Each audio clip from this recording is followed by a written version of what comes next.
A paz do Senhor Jesus. Amém. Estamos felizes. Glória a Deus. Culto de domingo, culto com a família.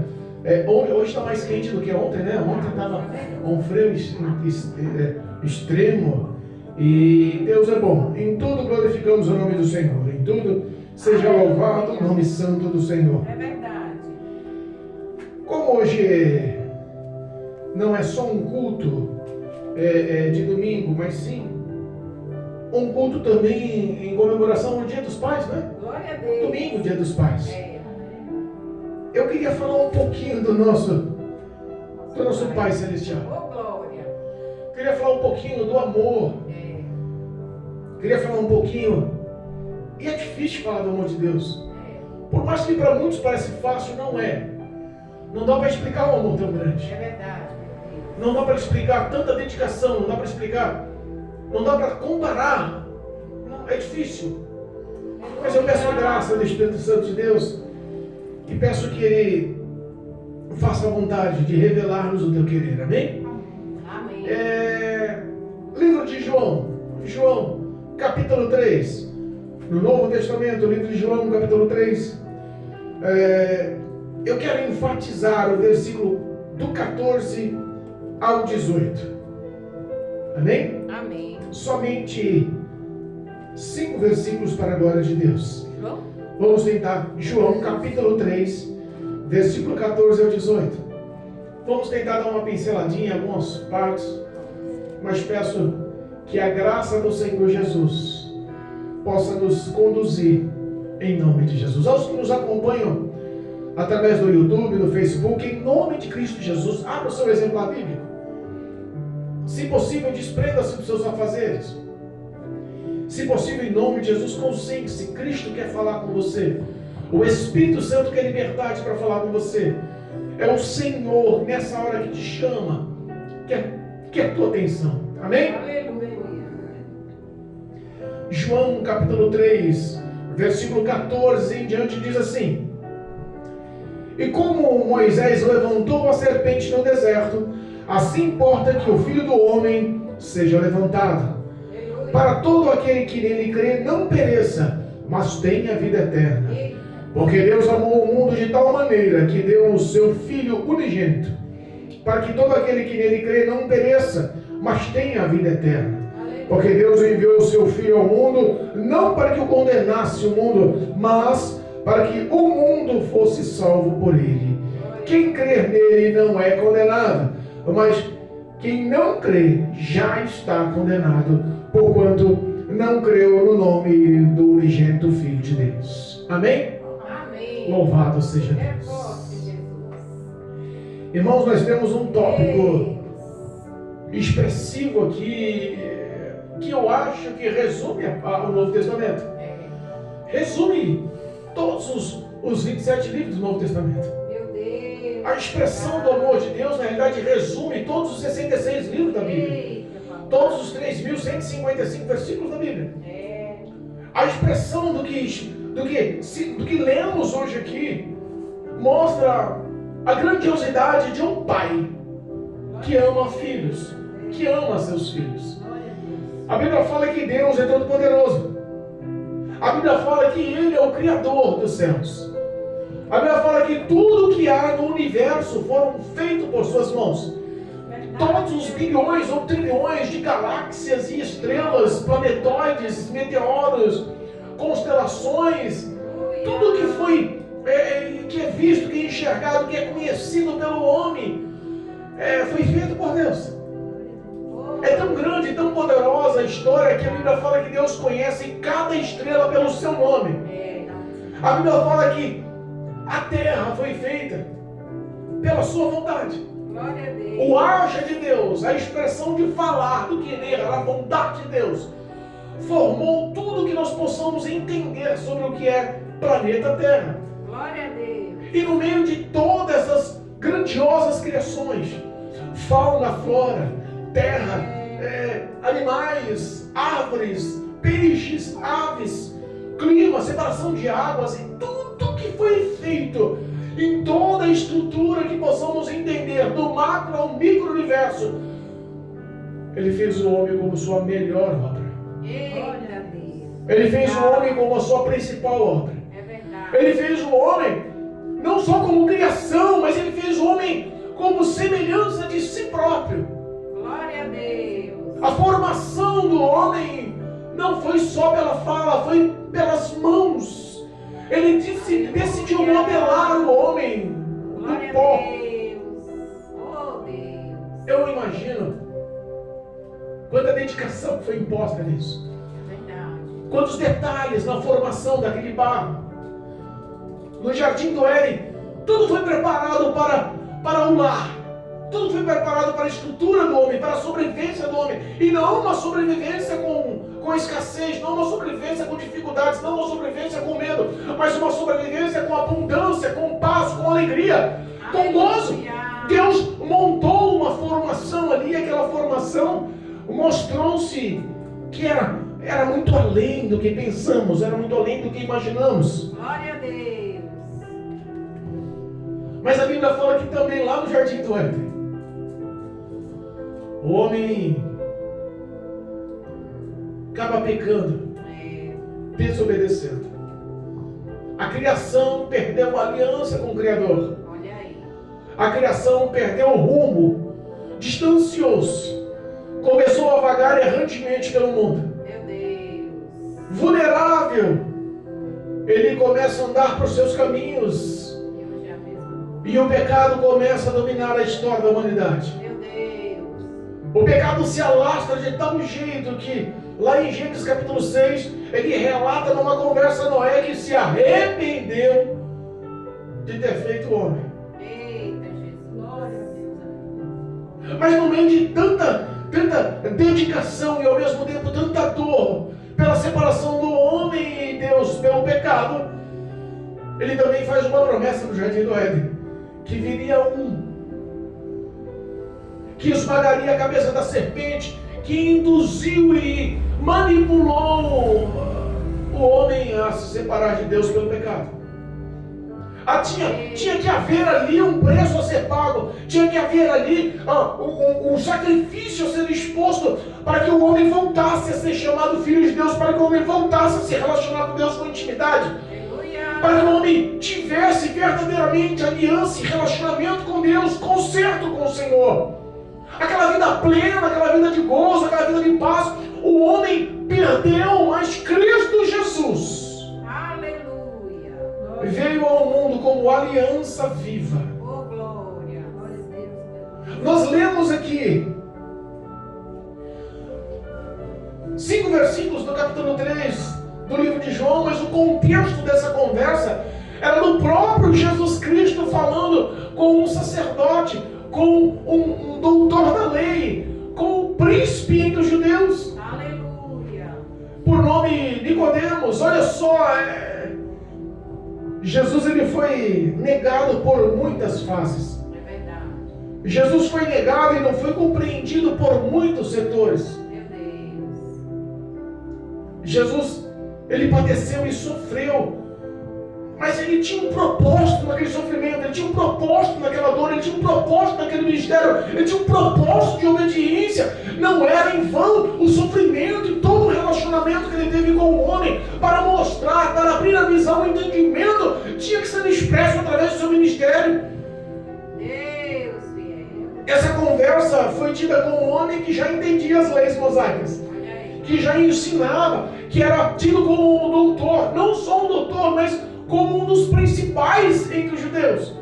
Nicodemos era um homem verdadeiramente respeitado entre o povo judeu, entre a nação eleita, entre o povo escolhido, entre aquele ao qual o Senhor veio como filho para salvar. Nicodemos entendia, conhecia, não só entendia e conhecia, ele repartia, aquela era a vida dele. Era um homem que orava por horas por dia. Era um homem que jejuava por vários dias na semana. Era um homem que ensinava horas a fio.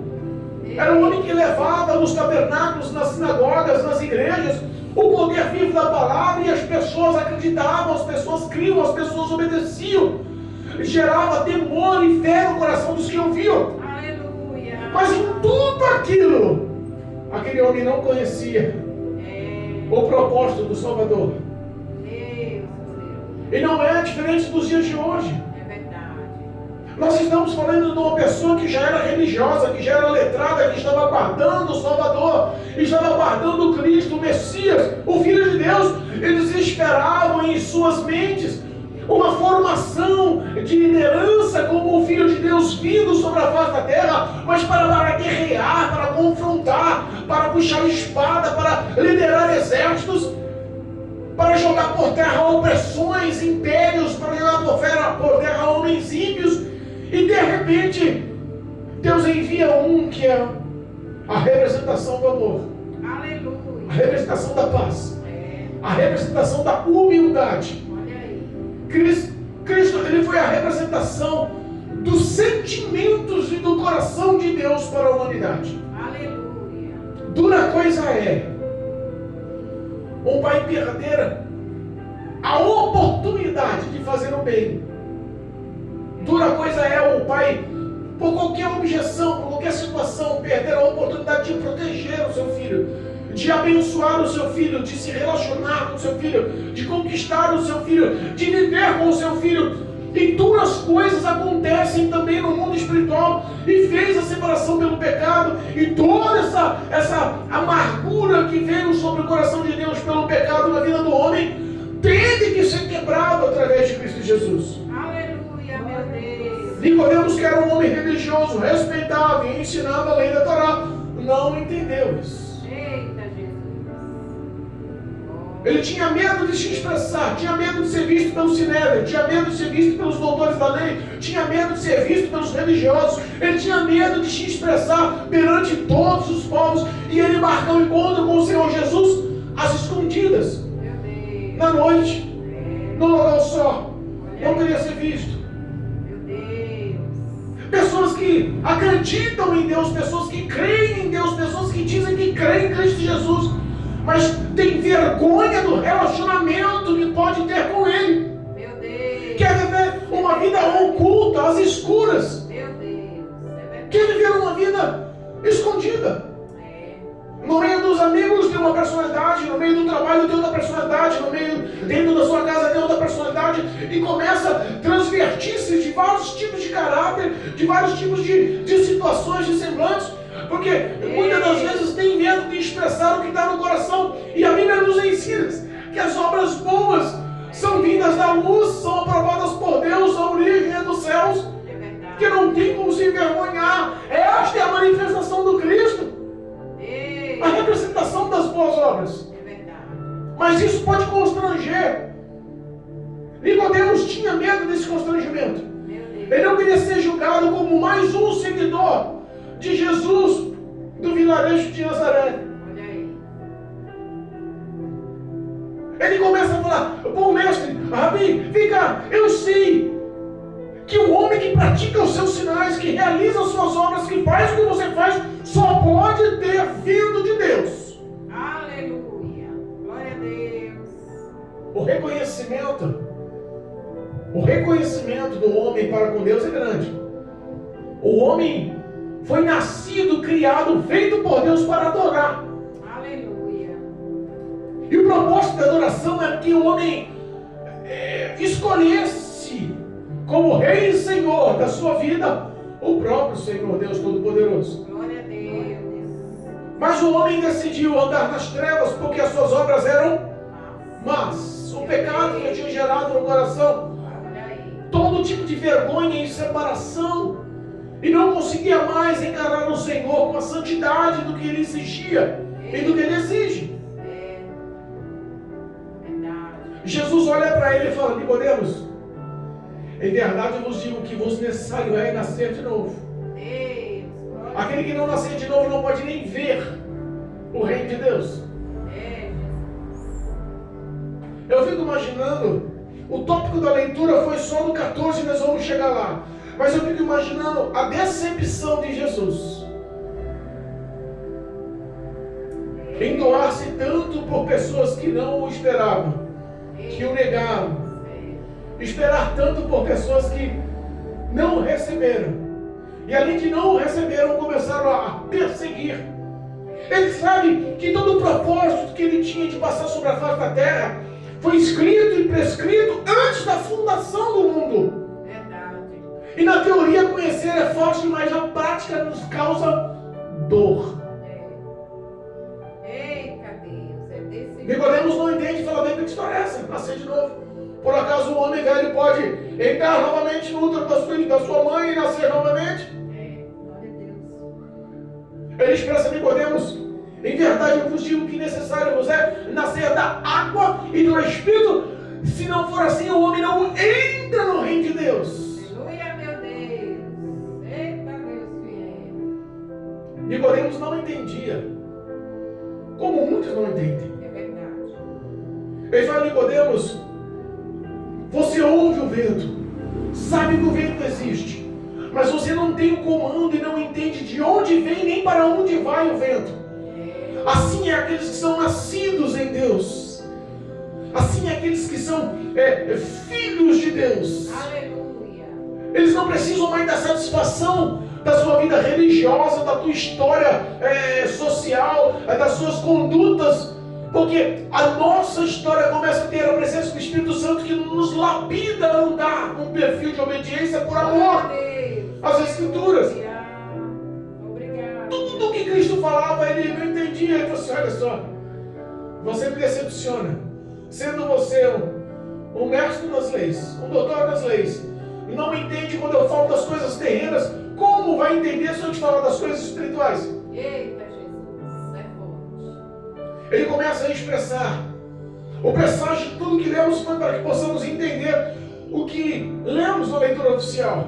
Aleluia. Ele começa a falar: necessário é que da mesma forma que Moisés levantou a serpente de bronze no deserto para que os seus fossem curados, necessário é que o Filho do Homem também seja pendurado, seja levantado. Aleluia. Este versículo nos mostra um pouquinho do que refere-se a pagar preço por amor. Como pode um homem saber que o prazer dele, é livrar da morte? O prazer dele é se pôr à posição e saber que a condenação, a eternidade longe no inferno, será um arrependimento muito intenso, um peso muito forte. E ele começa a tentar mostrar, abrir os olhos da humanidade, dizendo: olha só, eu me condoí, eu amei, mesmo sem méritos, mesmo sem créditos, mesmo sem vocês me amarem, mesmo sem vocês me conhecerem, eu formei e eu sei que o pecado isolou vocês de mim, mas hoje eu quero mostrar a aliança, e essa aliança é meu único filho. Eita Jesus. Essa aliança é o meu único filho, que eu estipulei como propósito de unir novamente o homem a Deus. Quando ele expressa: necessário é que o Filho do Homem seja levantado, seja morto. A cruz do Calvário mostra o semblante do amor de Deus. A cruz do Calvário mostra o palco da demonstração do amor de Deus, o palco da apresentação do amor de Deus, o palco da elaboração do amor de Deus. A cruz do Calvário, a apresentação de Cristo Jesus em seu ministério, nada mais seria óbvio, seria conclusivo, seria expressivo, se não fosse a cruz do Calvário para concretizar o projeto e o plano de Deus. Aleluia, meu Deus, é verdade. Se nós pegarmos em Isaías 53, se eu não me engano, mostra, é o versículo 4, que fala que vamos ler, o próprio Deus quem quis. Isaías capítulo 53. Louvado seja Deus, exaltado, glorificado e bendito seja o nome santo do Senhor. Oh glória, não existe expressão maior. Aleluia, meu Deus. Oh glória. Aleluia.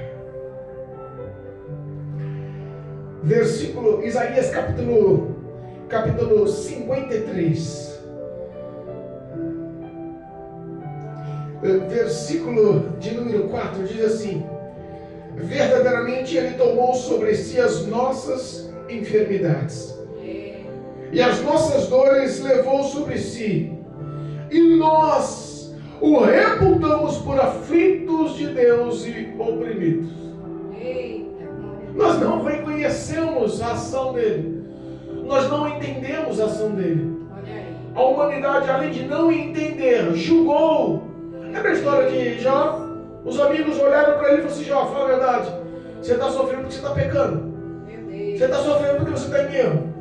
Essas chagas e todas essas doenças da sua pele, toda essa pobreza, toda essa vida aí envolta em cinzas, se coçando com um caco de telha.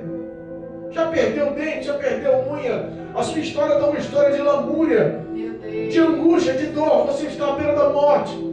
Fala a verdade, abre o coração, confessa. Quem sabe assim Deus te perdoa. Essa foi a visão da humanidade, a visão do povo judeu, a visão do escolhido, a visão da humanidade sobre Cristo Jesus, sobre o feito de Jesus Cristo. Ninguém entendia que a paz que nós temos hoje por ser salvos, a alegria que nós temos hoje por ser salvos, a alegria por ter o nosso nome escrito no livro da vida, a alegria de ter o Espírito de Deus em nosso coração, ela teve um preço de todas as nossas maldições, as nossas enfermidades, as nossas doenças, a nossa condenação sobre Cristo Jesus. Verdade, meu Deus. É por isso que o mundo fala que nós somos loucos. Não entendem.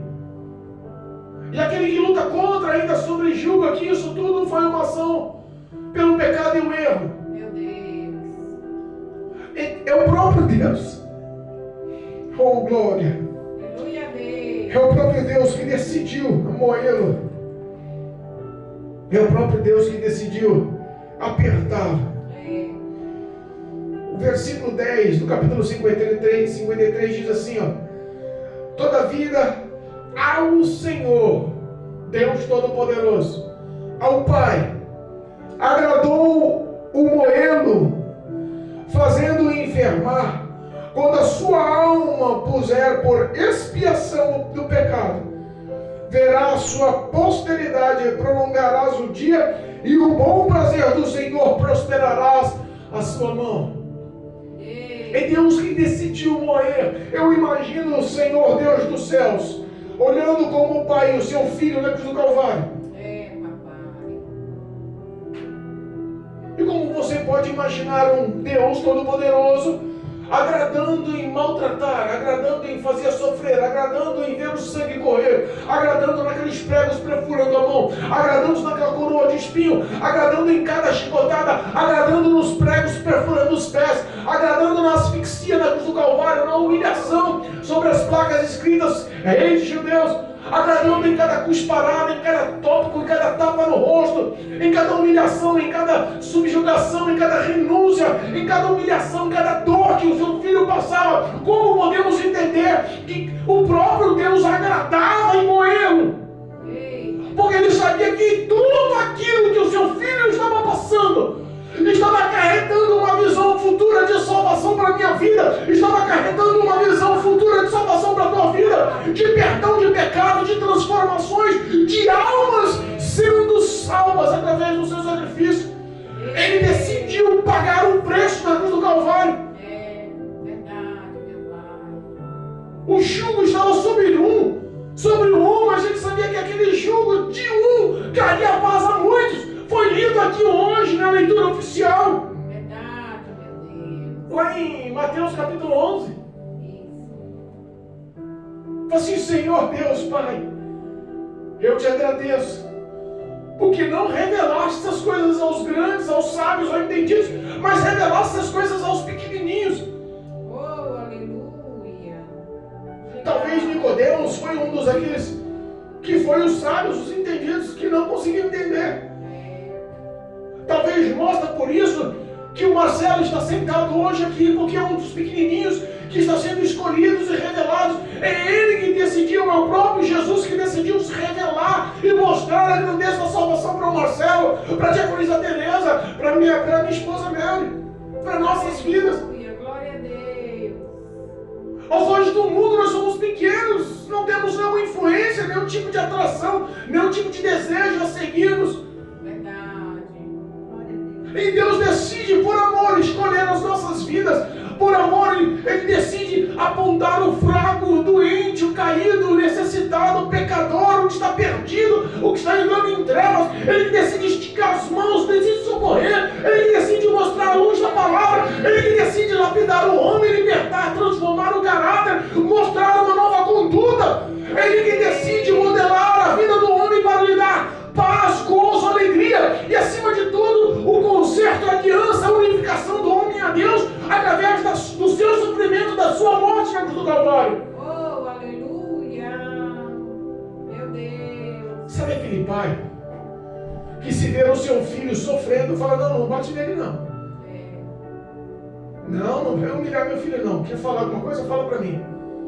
Verdade. Se tiver que bater, se não tem outra opção, em vez de bater nele, eu me ponho à sua disposição. Pode bater em mim. Sabe aquele pai que põe as suas dores em primeiro lugar e quer poupar as suas dores? Não, você não vai passar por isso. Eu estou aqui para te defender. Eu estou aqui porque eu te amo. Eu estou aqui porque eu quero o teu bem. Eu estou aqui porque eu tenho um propósito, eu tenho planos, eu tenho projetos sobre a sua vida. Você não pode sofrer, não pode se traumatizar. Eu estou aqui para velar, para zelar, para cuidar. Eu estou aqui para te defender. Eita Deus. Me lembra de um testemunho que nós ouvimos hoje. Na Segunda Guerra Mundial, um casal e o seu filho, na Alemanha Ocidental, indo no meio das guerras, das batalhas, de um ponto ao outro, com o projeto de pregar a palavra a grupos refugiados, com o projeto de anunciar esse amor, com o projeto de anunciar essa palavra que Cristo morreu na cruz do Calvário para salvar, com o projeto de levar essa paz, esse gozo, essa alegria, essa salvação que estamos pregando hoje. Foi encurralado no meio das matas e dos bosques pelos soldados inimigos alemães. Aquele homem foi preso, amarrado numa árvore. A sua esposa também foi presa, amarrada numa árvore. Ambos de frente testemunharam aqueles soldados batendo e espancando o seu filho. Aquela criança nova, sem defesa, vulnerável, à mercê daqueles homens malignos e violentos.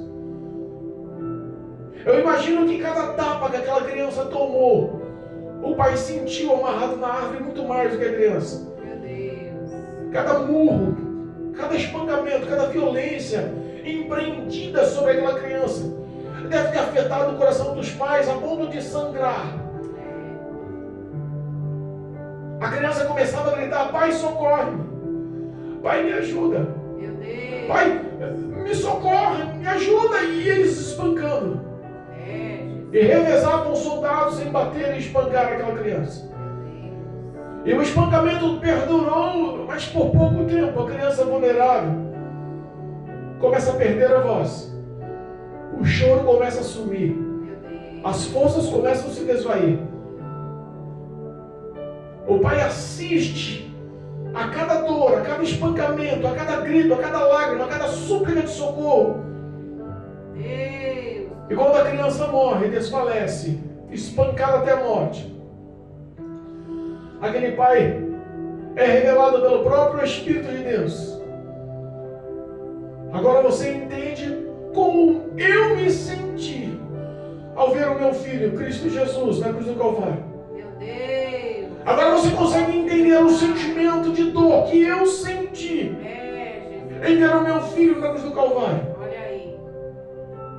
Talvez os pensamentos e os sentimentos daquele pai estavam firmados na certeza da salvação da sua família, na certeza da salvação da sua esposa e do seu filho. Talvez os pensamentos daquele pai foram unânimes em dizer: filho, aguenta firme, porque daqui a pouquinho você vai ser abraçado pelo Deus Todo-Poderoso e jamais sentirá dor, jamais passará pela morte novamente, jamais viverá essa angústia, jamais sentirá esse sofrimento. Vale a pena passar pela dor, vale a pena passar pelo esse empreendimento elaborado pelo diabo para te destruir, para te isolar de Deus. Meu Deus. Resista firme, filho. Suporte filho, que daqui a pouco a gratificação, o galardão, a recompensa, o gozo, a alegria, a vida eterna vem. Aleluia, Jesus. Eu imagino que Deus estava lá nos céus olhando para o Senhor, para Cristo Jesus e falando: filho, resista firme. Porque até no momento do Calvário, até no momento da dor, da súplica, da necessidade da presença de Deus, do Espírito de Deus, a Bíblia fala que o próprio Cristo fala e reclama: Pai, por que me abandonaste? Oh, meu Deus. Deus não habita no pecado. É. Onde tem pecado não há a presença de Deus. Onde tem pecado não habita o Espírito Santo. Onde tem o pecado não dá para cogitar a presença digna de Deus, santíssima de Deus, gloriosa do Senhor na vida do homem. Não dá. E naquele momento, no momento da morte, da cruz do Calvário, que ele estava preso, ele estava sendo crucificado, carregando sobre si tudo que nós desejávamos, precisávamos e éramos para passar. Ele apropriou-se sobre si todas essas dores. Foi o momento que o pecado sobreveio, a iniquidade sobreveio. A Bíblia fala que até o Espírito saiu, ele se sentiu só. Oh, meu Deus. A presença de Deus saiu da vida dele, ele foi abandonado. Ele clamou: Pai, por quê? Oh, meu Deus. Ele não entendeu, mas era necessário. Olha aí, Jesus. Era necessário. Foi por isso que Deus aprove moê-lo. Porque ele sabia que depois daquela dor haveria uma recompensa muito maior. A recompensa de ver o teu sorriso pela eternidade. A recompensa de quando a morte chegar, anjos virem buscar a sua alma. A recompensa de estar abrigado no seio de Abraão, aguardando o galardão, aguardando o que Deus tem prometido, a coroa sobre a sua vida, a santa ceia servida pelo próprio Senhor Jesus nos céus. Não existe amor maior, não existe recompensa maior, não existe relato maior. Deus Todo-Poderoso, aleluia. Cristo foi desprezado pelos judeus. Cristo foi desprezado pelos gentios. Cristo foi desprezado pelo clero. Cristo foi desprezado pelos sacerdotes. Cristo foi desprezado pelos seus discípulos que fugiram. Cristo foi desprezado por Judas, que o traiu. Cristo foi despejado por Pedro, que o negou. Cristo foi desprezado até pelo Pai no momento da morte. E em tudo isso, o prazer dele era servir ao Pai. Versículo 3 do capítulo 53 diz assim: era desprezado e o mais indigno entre os homens de dores, experimentados no trabalho, e com a quem os homens escondiam o rosto. Era desprezado e não fizeram caso algum dele. Olha aí, Jesus. Qual foi a vida de Cristo? Nós imaginamos uma vida de sucesso, de fama. Nós imaginamos, pelo que nós lemos e entendemos dos sinais, dos milagres, das pregações, dos grandes sermões, que ele era rodeado por pessoas que o amavam. O povo o desprezou quando gritou: solte a Barrabás, crucifica-o. A entrada de Jesus em Jerusalém, em cima do montinho, do morrinho, fez todo mundo espalhar folhas de palmas e cantar em uma só voz: bendito é o que vem em nome do Senhor.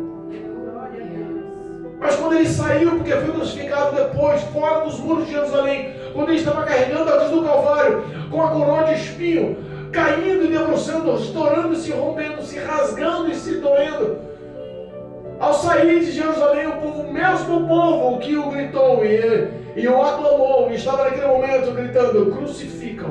Meu Deus, forte. Quanta humilhação você já aguenta passar? Quantas dores você acha que você aguenta passar? Quanto desprezo você acha que aguenta passar? Já imaginou que Cristo pagou esse preço por mim e por tua vida? E já parou para pensar que o diabo não tem como o apontar se você anda na presença do Senhor? Se você tem um relacionamento, uma vida, tem uma vida na presença do Senhor em Espírito e em verdade. A Bíblia fala que Cristo Jesus Ele veio para desfazer as obras do diabo. Que Cristo Jesus ele veio como luz ao mundo ali. E que o homem decidiu renunciar à luz e escolher as trevas. Meu Deus, é forte. Mas hoje eu faço um convite. Esse convite está na leitura oficial. Esse convite está no que nós expressamos e lemos aqui, com todo prazer e alegria. Aleluia.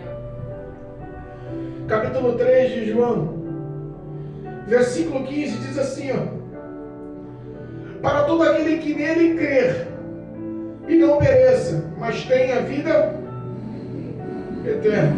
Glória a Deus. Eu te convido hoje a crer em Cristo Jesus. Eu te convido hoje a agradecer com toda a sua alma, com toda a sua gratidão, com todo o teu coração, o amor do Pai. Porque olha para ti, analisa-se as suas obras, faça uma autoanálise, um autoexame de si, vê se há algum tipo de apetrecho que agrade, a ponto de você achar, sou justificado e salvo pelas minhas obras. Ei, Não há. glória a Deus. Não há. Verdade. Versículo 16, porque Deus amou o mundo, porque Deus amou o brasileiro, porque Deus amou o americano, porque Deus amou o árabe, o africano, o parisiense, o inglês, porque Deus amou o suíço, porque Deus amou a humanidade sobre a face da terra, o asiático, porque Deus amou o mundo, o canadense, porque Deus amou o mundo, porque Deus amou o mundo. Aleluia. Porque Deus amou o mundo sem créditos e sem méritos. Porque Deus amou o mundo pecador, cheio de iniquidade. Porque Deus amou o mundo que o desprezou e o desobedeceu. Porque Deus amou o mundo que o enfermou e lutou e não quis mais andar com prevalecência de obediência aos seus mandamentos. Porque Deus amou o mundo que o traiu e decidiu adorar e cultuar a outros deuses. Porque Deus amou o mundo que o ignorou e o desprezou. Porque Deus amou o mundo de tal maneira que Ele entregou o seu único filho. Teria coragem de entregar o seu filho? Não vamos levar ao extremo em matar, em ser morto por lugar de alguém, mas teria coragem de entregar o seu filho só para tomar um tapa na cara no lugar de outro? Teria coragem de você ter que amputar a mão de um traficante para ele não vender mais? Teria coragem de entregar o seu filho e falar assim: não amputa a mão do traficante, não, amputa a mão do meu filho, porque eu amo o traficante? Dá para entender o tamanho da expressão do amor? Eu vou desprezar, eu vou humilhar, eu vou surrar, eu vou magoar, vou entristecer, eu vou... Não faça isso com ele, não. Eu vou entregar um que aguenta passar, suportar, porque ele ama. Verdade. Jesus Cristo te ama. Aleluia. Antes de o amar, ele já te amava. Verdade. Não foi você quem o escolheu, mas foi ele quem te escolheu. Foi ele quem te nomeou e te capacitou para que você seja discípulo, amado e, acima de tudo, filho de Deus. Hoje o Pai, Ele mostra a verdade desse versículo nos dias dos pais. Aleluia. Porque Deus amou o mundo de tal maneira que deu seu único Filho, unigênito, para que todo aquele que nele crê não pereça, mas tenha vida eterna. Oh, glória. A simbologia desse amor é passar a eternidade do lado dele. Não quer um relacionamento pequeno e curto. Aleluia. O que Ele quer é mostrar esse amor pela eternidade. O que Ele quer é que você conviva, entenda e sinta esse amor pela eternidade. Aleluia. Glória a Deus. A eternidade pode ser que não tenha um peso muito forte no teu entendimento, no teu esclarecer agora. A eternidade pode ser que não seja levada como prioridade, como um ponto-alvo, como uma situação séria na sua história, na sua vida hoje. Talvez uma vida de rotina, de luta, de conquista, de trabalho, de compra, de venda, de alimento, de prazeres, de lazer. Talvez a sua vida esteja voltada em tantas situações, em tantos setores, que você não consiga levar a palavra eternidade a sério. ter a palavra eternidade como prioridade. Mas hoje eu mostro, em nome de Jesus, que o amor de Deus Pai foi elaborado justamente para a eternidade. Oh, Jesus, aleluia. É verdade. Ele não quer que o homem pereça. Não. Jesus Cristo não foi enviado ao mundo para condenar o mundo, e olha que o mundo precisava disso. Quando ele fala, perdoa os seus inimigos, abençoa os que te perseguem, ele quis expressar o quê? Amar quem te ama não há recompensa, é uma coisa notória. Amar quem te odeia, aí é recompensante, aí você merece créditos, porque você está lutando contra a sintonia do que a sua carne quer. Meu Deus, é forte. Ele está expressando, eu não vim condenar o mundo, eu vim para salvar um mundo que não merece, eu vim para salvar um mundo pecador, eu vim para salvar o homem que não merece, eu vim para salvar o homem iníquo, o homem pecador, o homem que não tem nenhum tipo de crédito, de méritos. Eu vim porque eu amo, eu vim porque eu quero alcançar, eu vim porque eu quero morar no seu coração, eu vim porque eu quero que você me escolha como Senhor e Salvador da sua vida. Eu vim porque eu quero que você creia em mim. Todo aquele que crê. Louvado seja Deus. Versículo 18, encerrando. Quem crê nele não é condenado, mas quem não crê já está condenado. Meu Deus. Porquanto não crê no nome do unigênito Filho de Deus. Olha aí, meu Pai. Eita, Jesus. Eu peço que o Espírito Santo lhe dê hoje É forte, meu Deus. a força suficiente para você renovar o amor que você tinha a essa palavra. A força suficiente para renovar a fé que pode estar minguando ou ter acabado na sua vida. A força suficiente para que você volte a confiar nesse amor. A força suficiente para que você volte a crer com esperança nas promessas que Ele fez. O amor de Cristo, o amor de Deus não pode passar batido. As obras que o Senhor realizou, tudo que o Senhor elaborou, tudo que o Senhor já fez e mostrou em sinais para a tua vida, de que você é importante, que o propósito dele é levar a sua alma para a eternidade, para que você viva uma vida de paz e gozo para sempre, não pode ser levado, não pode ser trocado, não pode ser ignorado. Verdade, meu Deus. Jesus Cristo te ama. Aleluia. Mas ele expressa também que aquele que não crê, que não quiser nada com ele, Olha aí, Jesus. aquele que não está afim de ter o seu como Salvador, é livre-arbítrio. Aquele que não crê já está condenado. Meu Deus. Cristo Jesus é a aliança entre Deus e o homem. Não há outro que possa levar o homem ao Senhor, Deus Todo-Poderoso. É Ele o caminho, é Jesus a verdade, é Jesus a vida. É Ele a porta, o caminho, o acesso do homem a Deus. Não há outro intermediário. Não há outro caminho, não há outra verdade. Não há ninguém que possa ser o intercessor e unir você a Deus, senão por Cristo Jesus. Deus poderoso. Aquele que não crê já está condenado.